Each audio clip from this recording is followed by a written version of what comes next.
S ಜಾನಕಿಗೆ ಅಂತಿಮ ನಮನವನ್ನ ಸಲ್ಲಿಸಲಾಗ್ತಾ ಇದೆ. ಇನ್ನೇನು ಕೆಲವೇ ಕ್ಷಣಗಳಲ್ಲಿ HD ಕೋಟೆಯತ್ತ ಪಾರ್ಥಿವ ಶರೀರವನ್ನ ರವಾನೆ ಮಾಡಲಾಗುತ್ತೆ. ಮಹಾರಾಜ್ ಕಾಲೇಜು ಮೈದಾನದಿಂದ ಪಾರ್ಥಿವ ಶರೀರವನ್ನ ರವಾನಿಸಲಾಗುತ್ತೆ. ಜಾನಕಿಯವರ ಅಚ್ಚುಮೆಚ್ಚಿನ ಫಾರ್ಮ್ ಹೌಸ್ನಲ್ಲಿ ಅವರ ಅಂತ್ಯಕ್ರಿಯೆಯನ್ನ ನೆರವೇರಿಸಲಾಗುತ್ತೆ. ಅಂತಿಮ ಯಾತ್ರೆಗೆ ಹೂವಿನಿಂದ ಅಲಂಕೃತಗೊಂಡಂತಹ ವಾಹನ ಕೂಡ ಈಗ ಸಿದ್ಧವಾಗಿದೆ. ಎಸ್ ಜಾನಕಿಯವರು ಅಗಲಿದ್ದಾರೆ. ದೈಹಿಕವಾಗಿ ನಮ್ಮೊಂದಿಗಿಲ್ಲ, ಆದರೆ ಮಾನಸಿಕವಾಗಿ ಎಷ್ಟು ವರ್ಷ ಕೂಡ ನಮ್ಮ ಜೊತೆಲೇ ಇರ್ತಾರೆ ಅಂತ ಸಾಕಷ್ಟು ಗಣ್ಯರು ಕೂಡ ಅದನ್ನೇ ಹೇಳ್ತಾ ಇದ್ರು. ಸದ್ಯ ಈಗ ದೃಶ್ಯದಲ್ಲಿ ನೋಡ್ತಾ ಇರ್ಬೋದು. ಸೊ ಅಂತಿಮ ಯಾತ್ರೆಗೆ ಈಗಾಗಲೇ ಹೂವಿನಿಂದ ಅಲಂಕೃತಗೊಂಡಿರುವಂತಹ ವಾಹನ ಎಸ್ ಜಾನಕಿಗೆ ಅಂತಿಮ ನಮನವನ್ನು ಕೂಡ ಸಲ್ಲಿಸಲಾಗ್ತಾ ಇದೆ. ಇನ್ನೇನು ಕೆಲವೇ ಕ್ಷಣಗಳಲ್ಲಿ HD ಕೋಟೆಯತ್ತ ಪಾರ್ಥಿವ ಶರೀರವನ್ನು ರವಾನಿಸಲಾಗುತ್ತೆ. ಹಿನ್ನೆಲೆ ಗಾಯಕಿ ಎಸ್ ಜಾನಕಿಯವರ ಅಂತಿಮ ನಮನಕ್ಕೆ ಸಲ್ಲಿಸೋದಕ್ಕೆ ಈಗ ಸಿದ್ಧತೆಗಳು ಆರಂಭ ಆಗಿದೆ. ಮೈಸೂರಿನ ಮಹಾರಾಜ ಕಾಲೇಜು ಮೈದಾನದಲ್ಲಿ ಅವರ ಅಂತಿಮ ಯಾತ್ರೆಗೆ ವಾಹನ ಕೂಡ ಸಿದ್ಧ ಆಗಿರುವಂಥದ್ದು ದೃಶ್ಯ ಗಮನಿಸ್ತಾ ಇರ್ಬೋದು. ಈಗಾಗಲೇ ಅಂತಿಮ ಯಾತ್ರೆಗೆ ವಾಹನ ಸಂಪೂರ್ಣವಾಗಿ ಸಿದ್ಧ ಆಗಿದೆ. ವಿವಿಧ ಹೂಗಳಿಂದ ಈಗಾಗಲೇ ಅಲಂಕಾರ ಮಾಡಲಾಗಿರುವಂಥದ್ದು. ಬಹಳ ಪ್ರಮುಖವಾಗಿ ವಾಹನದ ಎರಡು ಮುಂಭಾಗ ಇರ್ಬೋದು ಮತ್ತು ಮೇಲ್ಭಾಗದಲ್ಲಿ ಎಸ್ ಜಾನಕಿಯವರ ಭಾವಚಿತ್ರವನ್ನು ಹಾಕಲಾಗಿದೆ. ಅವರು ಪ್ರಶಸ್ತಿಯಲ್ಲಿ ನಡೆದಂತಹ ಒಂದು ಭಾವಚಿತ್ರ ಇದಾಗಿದೆ. ಸೊ ಹೀಗಾಗಿ ಇಡೀ ವಾಹನಕ್ಕೆ ಈಗಾಗಲೇ ವಿವಿಧ ಪುಷ್ಪಗಳಿಂದ ಕೂಡ ಅಲಂಕಾರವನ್ನು ಮಾಡಲಾಗಿರುವಂಥದ್ದು. ಮೈಸೂರಿನ ಮಹಾರಾಜ ಕಾಲೇಜು ಮೈದಾನದಿಂದ ಸುಮಾರು 20 ಕಿಲೋಮೀಟರ್ ಇಲ್ಲಿಂದ ಕಣಿಯನಹುಂಡಿ, ಏನು HD ಕೋಟೆ ತಾಲೂಕಿನ ಕಣಿಯನಹುಂಡಿಯಲ್ಲಿ ಇರುವಂತಹ ಫಾರ್ಮ್ ಹೌಸ್ನಲ್ಲಿ ಅಂತಿಮ ಸಂಸ್ಕಾರಕ್ಕೆ ಈಗಾಗಲೇ ಸಿದ್ಧತೆಗಳನ್ನು ಮಾಡಿಕೊಳ್ಳಲಾಗಿದೆ. ಸೊ ಹೀಗಾಗಿ ಅಲ್ಲಿಗೆ ಅಂದರೆ ಅಂತಿಮ ಯಾತ್ರೆಗೆ ಹೋಗುವಂತಹ ರಥ ಇದು. ಸೊ ಹೀಗಾಗಿ ಸಂಪೂರ್ಣವಾಗಿ ಹವಾನಿಯಂತ್ರಿತದಿಂದ ಕೂಡಿರುವಂತಹ ರಥ ಇದಾಗಿರುವಂಥದ್ದು. ಸೊ ಹೀಗಾಗಿ ಅವರ ಫ್ಯಾಮಿಲಿ ಮೆಂಬರ್ಸು ಒಳಭಾಗದಲ್ಲಿ ಕೂತ್ಕೊಳ್ಳೋಕ್ಕೆ ಒಂದು ಸೋಫಾ ಸೆಟ್ ಕೂಡ ಇದೆ. ಜೊತೆಗೆ ಈಗಾಗಲೇ ಸುತ್ತಲೂ ಕೂಡ ಇಡೀ ವಾಹನ ಸುತ್ತ ಕೂಡ ವಿವಿಧ ಹೂಗಳಿಂದಲೂ ಕೂಡ ಈಗಾಗಲೇ ಪುಷ್ಪಗಳಿಂದ ಅಲಂಕಾರವನ್ನು ಮಾಡಲಾಗಿರುವಂಥದ್ದು. ಇಲ್ಲಿಂದ ಈಗಾಗಲೇ ಬೆಳಗ್ಗೆಯಿಂದ ಸುಮಾರು 20,000ಕ್ಕೂ ಹೆಚ್ಚು ಜನರು ಅವರ ಅಂತಿಮ ನಮನಕ್ಕೆ ಈಗಾಗಲೇ ಸಾಕ್ಷಿಯಾಗಿದ್ದಾರೆ. ಸಾಕಷ್ಟು ಜನರು ಕೂಡ ಈಗಾಗಲೇ ಮೈಸೂರಿನ ಮಹಾರಾಜ ಕಾಲೇಜು ಮೈದಾನಕ್ಕೆ ಬಂದು ಅವರಿಗೆ ಅಂತಿಮ ವಿದಾಯವನ್ನು ಕೂಡ ಹೇಳಿದ್ದಾರೆ. ದೃಶ್ಯ ಗಮನಿಸ್ತಾ ಇರ್ಬೋದು. ಈಗಾಗಲೇ ಸಂಪೂರ್ಣವಾಗಿ ವಾಹನಕ್ಕೆ ವಿವಿಧ ಹೂಗಳಿಂದ ಈಗಾಗಲೇ ಅಲಂಕಾರ ಮಾಡಲಾಗಿರುವಂಥದ್ದು. ಮಹಾರಾಜ ಕಾಲೇಜು ಮೈದಾನದಿಂದ ಕಣಿಯನಹುಂಡಿ ಗ್ರಾಮ ಎಲ್ಲಿದೆ, ಅವರೇ ಇಚ್ಛೆ ಪಟ್ಟಿರುವ ಹಾಗೆ ಮೈಸೂರಿನಲ್ಲೇ ನಾನು ಅಂತ್ಯ ಸಂಸ್ಕಾರ ಆಗಬೇಕು, ನಾನು ಕೊನೆ ಉಸಿರಲ್ಲಿ ಹೇಳಿದರೆ ಮೈಸೂರಿನಲ್ಲೇ ಅಂತ್ಯ ಸಂಸ್ಕಾರ ಆಗಬೇಕು ಅಂತೇಳಿ ಅವರು ಒಂದು ಇಚ್ಛೆಯನ್ನು ವ್ಯಕ್ತಪಡಿಸಿದರು. ಸೊ ಹೀಗಾಗಿ ಅವರ ಇಚ್ಛೆಯಂತೆ ಈಗಾಗಲೇ ಮೈಸೂರಿನಲ್ಲಿ ಸಕಲ ಸಿದ್ಧತೆಗಳು ಕೂಡ ಆರಂಭ ಆಗಿದೆ. ಇಲ್ಲೇನೋ ಕೆಲವೇ ಕ್ಷಣಗಳಲ್ಲಿ ಈ ಒಂದು ವಾಹನದಲ್ಲಿ ಅವರ ಅಂತಿಮ ಯಾತ್ರೆ ಕೂಡ ನಡೆಯುವಂಥದ್ದು. ಕ್ಯಾಮ್ರಾ ಪರ್ಸನ್ ಸಚಿನ್ ಜೊತೆಗೆ ವಿನೋದ್ ಪುಡವರಳ್ಳಿ, ಕನ್ನಡ, ಮೈಸೂರು.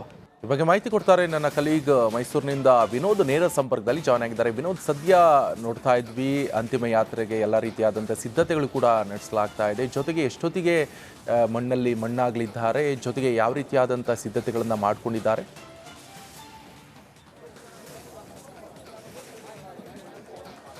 ಲಿಕೇಶ್, ಈಗಾಗಲೇ ಬೆಳಗ್ಗೆಯಿಂದ ಮಧ್ಯಾಹ್ನದವರೆಗೂ ಕೂಡ ಸುಮಾರು 20,000ಕ್ಕೂ ಹೆಚ್ಚು ಜನರು ಎಸ್ ಜಾನಕಿಯವರ ಅಂತಿಮ ದರ್ಶನ ಪಡೆದಿದ್ದಾರೆ.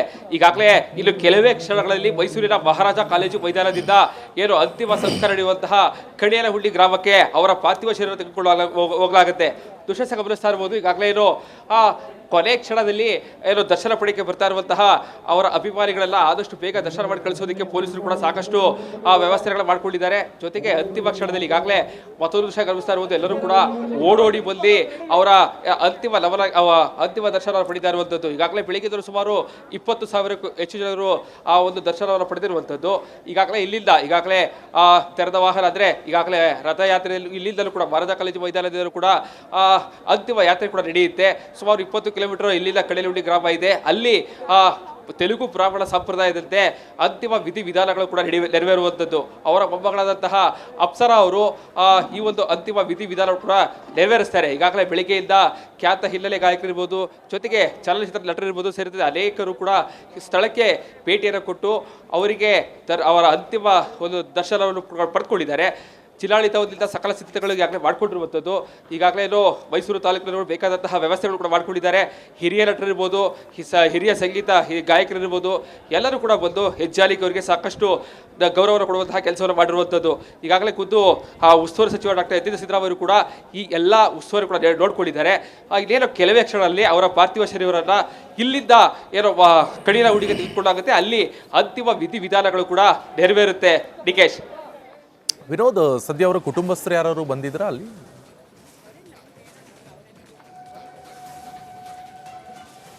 ನಿಕೇಶ್, ಈಗಾಗಲೇ ಇರೋ ನೆಲೆಯಲ್ಲೂ ಕೂಡ ಅವರ ಮೊಮ್ಮಗಳಿರ್ಬೋದು, ಅವರ ಅಂದರೆ ಹಳಿಯರಿರ್ಬೋದು, ಅವ್ರ ಕುಟುಂಬಸ್ಥರೆಲ್ಲರೂ ಕೂಡ ಈಗಾಗಲೇ ಮೈಸೂರಿಗೆ ಬಂದಿದ್ದಾರೆ.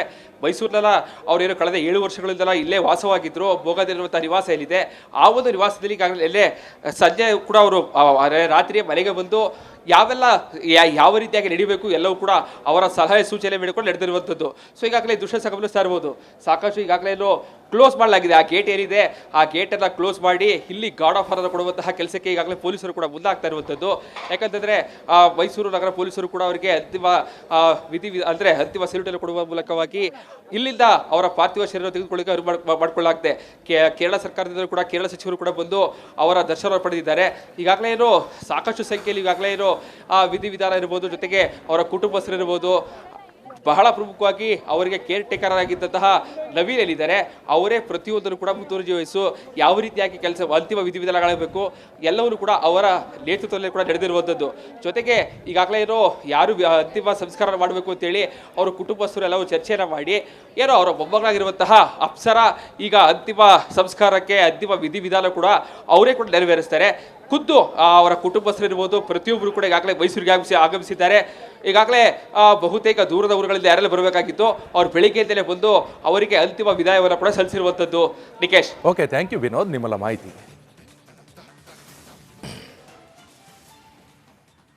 ವೀಕ್ಷಕರೇ, ಸದ್ಯ ಈಗ ಗಣ್ಯರು ಬರ್ತಾ ಇದ್ದಾರೆ, ಅಂತಿಮ ನಮನವನ್ನು ಸಲ್ಲಿಸ್ತಾ ಇದ್ದಾರೆ. ಒಂದಿಷ್ಟು ಚಿತ್ರರಂಗದ ಗಣ್ಯರು, ಜೊತೆಗೆ ರಾಜಕಾರಣಿಗಳು, ಹಾಗೆ ಸಾರ್ವಜನಿಕರು ಕೂಡ ಸಾಕಷ್ಟು ಅಭಿಮಾನಿ ಬಳಗವನ್ನು ಹೊಂದಿದ್ದಾರೆ. ಎಸ್ ಜಾನಕಿ ಅವರು ಕೇವಲ ಕನ್ನಡ ಮಾತ್ರವಲ್ಲ, ಬೇರೆ ಬೇರೆ ಭಾಷೆಗಳಲ್ಲೂ ಕೂಡ ಅವರು ಹಾಡಿದ್ದಾರೆ. ಸರಿಸುಮಾರು 17 ಭಾಷೆಗಳಲ್ಲಿ ಅವರು ಹಾಡಿರುವಂಥ ಹಾಡುಗಳು ಸುಪ್ರಸಿದ್ಧವಾಗಿದೆ. ಜೊತೆಗೆ 48,000 ಹಾಡುಗಳನ್ನು ಹಾಡಿದರು. ಭಾಳ ಪ್ರಮುಖವಾಗಿ ಎಸ್ ಪಿ ಬಾಲಸುಬ್ರಹ್ಮಣ್ಯಂ ಅವರಿಗೂ ಕೂಡ ಇವರು ಸೀನಿಯರು. ಆ ಎಸ್ ಪಿ ಬಾಲಸುಬ್ರಹ್ಮಣ್ಯಂ ಅವರನ್ನೇ ಇವರು ಸಿಂಗರ್ ಮಾಡಿದಂಥ ಕೀರ್ತಿ ಜಾನಕಿ ಅವರಲ್ಲಿದೆ. ಯಾಕಂತ ಹೇಳಿದ್ರೆ ಎಸ್ ಪಿ ಬಾಲಸುಬ್ರಹ್ಮಣ್ಯಂ ಅವರೇ ಒಂದು ಸತಿ ಇಂಟರ್ವ್ಯೂ ಸಂದರ್ಭದಲ್ಲಿ ಹೇಳ್ತಾ ಇದ್ರು, ನಾನು ಆ್ಯಕ್ಚುಲಿ ಇಂಜಿನಿಯರ್ ಆಗಬೇಕಾಗಿತ್ತು, ಆದರೆ ಎಸ್ ಜಾನಕಿ ಅವರು ನನ್ನ ಈ ಗಾಯನ ಇದರಲ್ಲಿ ನನ್ನ ಗಾಯಕನಾಗಿ ಮಾಡಿದ್ರು ಅಂತ ಹೇಳ್ತಾ ಇದ್ರು. ಸದ್ಯ ದೃಶ್ಯದಲ್ಲೂ ಗಮನಿಸ್ತಾ ಇರಬಹುದು, ಈಗ ಅಂತಿಮ ಯಾತ್ರೆಗೆ ಎಲ್ಲ ರೀತಿಯಾದಂಥ ಸಿದ್ಧತೆಯನ್ನು ಮಾಡಿಕೊಂಡಿದ್ದಾರೆ. ದೃಶ್ಯದಲ್ಲಿ ಗಮನಿಸ್ತಾ ಇದ್ದೀರಾ, ನೇರ ದೃಶ್ಯಾವಳಿ, ಅಲ್ಲಿ ಏನೇನು ಆಗ್ತಾ ಇದೆ ಅವೆಲ್ಲವನ್ನು ಕೂಡ ನಾವು ಗಮನಿಸ್ತಾ ಇದ್ವಿ. ಮಹಾರಾಜ ಕಾಲೇಜು ಮೈಸೂರು. ಈಗ ಅಂತಿಮ ಯಾತ್ರೆಗೆ ಎಲ್ಲ ಸಿದ್ಧತೆಗಳನ್ನು ಮಾಡಿಕೊಂಡು ಈಗ ಅಂತಿಮ ಯಾತ್ರೆ ವಾಹನದಲ್ಲಿ ಅಂತಿಮ ಯಾತ್ರೆಯನ್ನು ಮಾಡಲಾಗುತ್ತೆ.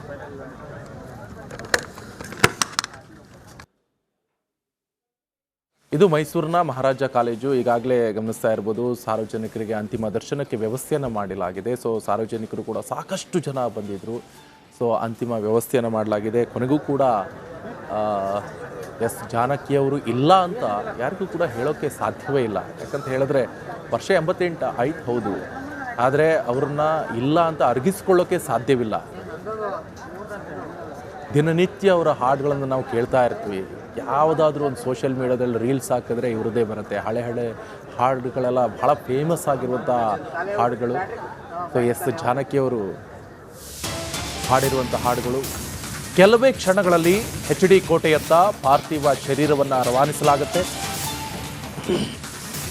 ಮಹಾರಾಜ್ ಕಾಲೇಜು ಮೈದಾನದಿಂದ ಪಾರ್ಥಿವ ಶರೀರವನ್ನು ರವಾನಿಸಲಾಗುತ್ತೆ. ಹೂವಿನಿಂದ ಅಲಂಕೃತಗೊಂಡಿದೆ ಈಗಾಗಲೇ ಅಂತಿಮ ಯಾತ್ರೆಯ ವಾಹನ. ದೃಶ್ಯದಲ್ಲಿ ನೀವು ಗಮನಿಸ್ತಾ ಇರ್ಬೋದು, ಇದು ಮೈಸೂರಿನ ಮಹಾರಾಜು ಕಾಲೇಜಿನಲ್ಲಿ ಆಗ್ತಾ ಇರುವಂಥ ಸಿದ್ಧತೆಗಳು. ಸೊ ಸದ್ಯ ಈಗ ಹೂವಿನಿಂದ ಅಲಂಕೃತಗೊಂಡಿರುವಂಥ ಈಗ ಅಂತಿಮ ಯಾತ್ರೆ ವಾಹನದಲ್ಲಿ ಅವರ ಪಾರ್ಥಿವ ಶರೀರವನ್ನು ಇಟ್ಟಿರುವಂಥ ದೃಶ್ಯ. ಈಗ ಅಂತಿಮ ಯಾತ್ರೆಯನ್ನು ಕೈಗೊಳ್ಳಲಾಗುತ್ತೆ. ಅದಾದ ನಂತರ ಅವ್ರನ್ನ ಪಂಚಭೂತಗಳಲ್ಲಿ ಲೀನವಾಗಲಿದ್ದಾರೆ ಎಸ್ ಜಾನಕಿ. ಸದ್ಯ ನೇರ ದೃಶ್ಯಾವಳಿಯಲ್ಲಿ ನೀವು ಗಮನಿಸ್ತಾ ಇರ್ಬೋದು, ಸಾಕಷ್ಟು ಜನ ಅಭಿಮಾನಿ ಬಳಗವನ್ನು ಹೊಂದಿದ್ದಾರೆ. ಸಾಕಷ್ಟು ಜನರಿಗೆ ಇವರು ಶಿಕ್ಷಕಿ ಆಗಿದ್ದಾರೆ. ಸಂಗೀತ ಕ್ಷೇತ್ರದಲ್ಲಿ ಗುರುವಿನ ಸ್ಥಾನದಲ್ಲಿರುವಂಥ ಎಸ್ ಜಾನಕಿಯವರು ಇವತ್ತು ನಮ್ಮೊಂದಿಗಿಲ್ಲ ಅಂತ ಹೇಳೋಕೆ ಬಹಳ ಕಷ್ಟವಾಗ್ತಿದೆ.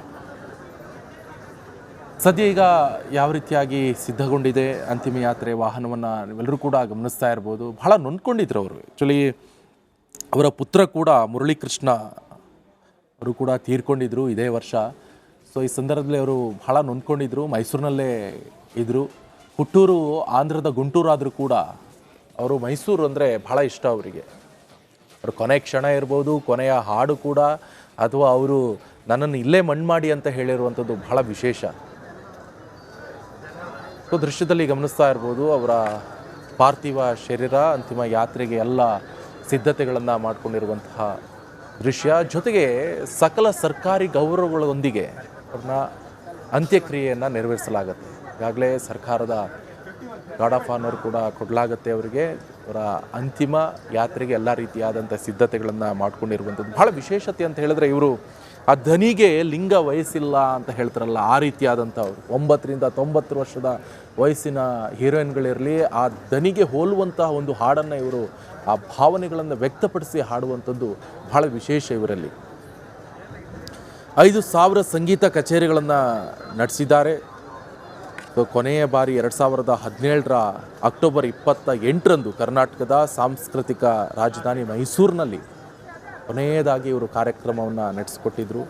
ಆ ಧ್ವನಿಯ ಏರಿಳಿತ ಬಹಳ ವಿಶೇಷವಾಗಿರುವಂಥದ್ದು ಇವರದ್ದು. ಹದಿಹರೆಯದ ಹುಡುಗಿಯಾಗಿ ಹಾಡಿದ ಸ್ವರದಲ್ಲೇ ಪುಟ್ಟ ಮಗುವಿನಂತೆ ಕೂಡ ಹಾಡನ್ನು ಹೇಳ್ತಾ ಇರುವಂಥದ್ದು. ಅವರು ಪುರುಷನ ಧ್ವನಿಯಲ್ಲೂ ಕೂಡ ಗಾಯನಕ್ಕೆ ಸಿದ್ಧರಾಗಿದ್ದರು. ಒಂದೇ ಹಾಡಿನಲ್ಲಿ ಹಲವು ವಯೋಮಾನದ ಸ್ವರ ಹುಟ್ಟಿಸ್ತಾ ಇದ್ರು ಅವರು. ಧ್ವನಿ ಏರಿಳಿತಕ್ಕಾಗಿ ರಾಜ್ಯ ಪ್ರಶಸ್ತಿಗಳನ್ನು ಪಡೆದ ಏಕೈಕ ಗಾಯಕಿ ಕೂಡ ಇವರಾಗಿದ್ದಾರೆ. 5,000 ಸಂಗೀತ ಕಚೇರಿಗಳನ್ನು ನಡೆಸಿರುವಂಥ ಈ ಕೋಗಿಲೆ ಕೊನೆಯ ಬಾರಿ ಕೂಗಿದ್ದು 2017ರ ಅಕ್ಟೋಬರ್ 28ರಂದು ಕರ್ನಾಟಕದ ಸಾಂಸ್ಕೃತಿಕ ನಗರಿ ರಾಜಧಾನಿ ಮೈಸೂರಿನಲ್ಲಿ. 6 ದಶಕಗಳ ಸಂಗೀತ ಪಯಣಕ್ಕೆ 2017ರ ಅಕ್ಟೋಬರ್ 28ರಂದು ಮೈಸೂರಿನಲ್ಲಿ ನಡೆದಿರುವಂಥ ಕಾರ್ಯಕ್ರಮದೊಂದಿಗೆ ವಿದಾಯವನ್ನು ಹೇಳಿದರು. ಇವತ್ತು ನಾವು ಅವರಿಗೆ ವಿದಾಯವನ್ನು ಹೇಳ್ತಾ ಇದ್ವಿ.